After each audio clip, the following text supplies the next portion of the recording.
시청자 여러분 안녕하십니까? 김동수입니다. 내일 26일 이재명의 진짜 2차 운명의 날이 다가오고 있습니다. 자, 그 내용 좀 살펴보겠는데요. 지금 내일 이재명 더불어민주당 대표의 정치적 운명을 가를 공직선거법 위반 사건 항소심 결론이 내일 나옵니다. 법조계에서는요, 당선 무효형을 선고했던 1심 판결이 뒤집힐 만한 특별한 사유를 찾아보기 어렵다고 보고 있습니다. 일각에서는 1심보다 형량이 높아질 가능성도 점치고 있습니다. 뭐 아무도 모르는 거죠. 그 고등법원 재판부가 뭐 형량을 더 줄일 수도 있는 거 아니겠습니까? 서울고등법원 형사 6-2부입니다. 최은정, 이예슬, 정재호 부장판사는 내일 2시지요. 이재명 대표 공직선거법상 허위사실 공표 혐의 2심 선고일을 진행하게 되는데요. 자, 사실은 이 사법부는 헌법과 법률에 따라서 양심의 판결을 해야 되는데 법리대로.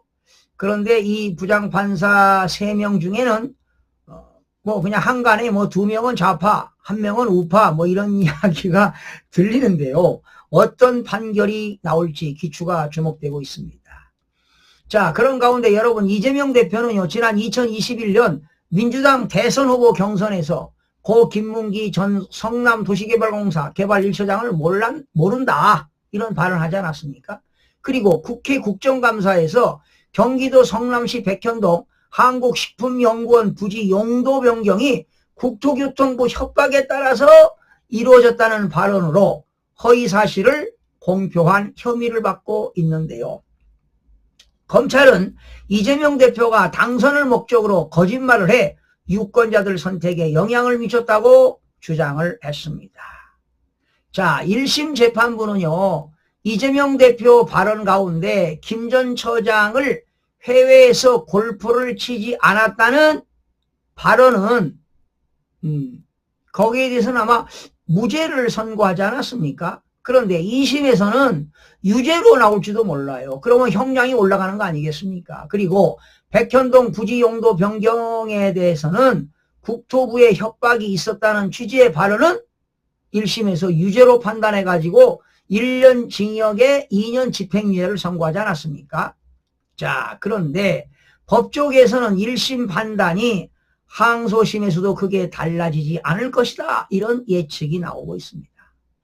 한 변호사는요, 공직선거법상 허위사실 유포죄는 양형기준에 비춰 애초 벌금형이 선고되기가 어려운 혐의라면서 특히 이 선거가 임박한 시점에 이런 발언을 했기 때문에 대장동이라든가 백현동 의혹에 포위된 시점에 벗어나기 위해 허위사실을 발언한 점은 특별 가중사유다라고 설명했습니다.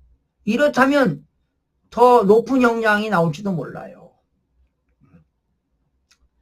그러면서 이 변호사는 오히려 1심에서 무죄로 판단한 이 대표의 발언들을 항소심 재판부가 추가 유죄로 판단될 가능성도 있다 이런 얘기입니다. 지금 현재 이재명 대표가 뭐 여러 개의 재판을 받고 있잖아요. 그런데 사실상 공직선거법 위반 사건만으로도 정치적 생명이 끝날 가능성도 있다고 전했습니다.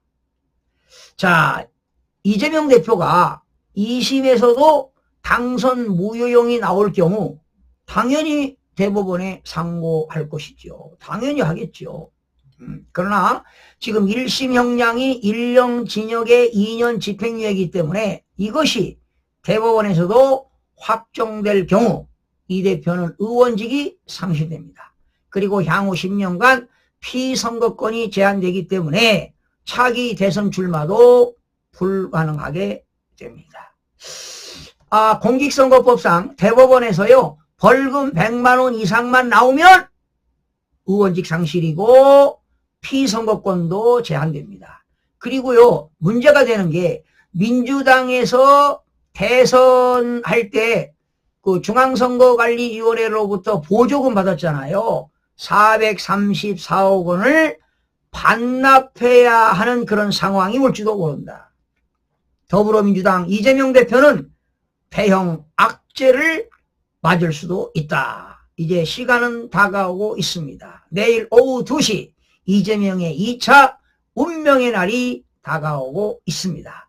자칫 잘못하면 형량이 높아질 수도 있다는 분석이 나오고 있습니다.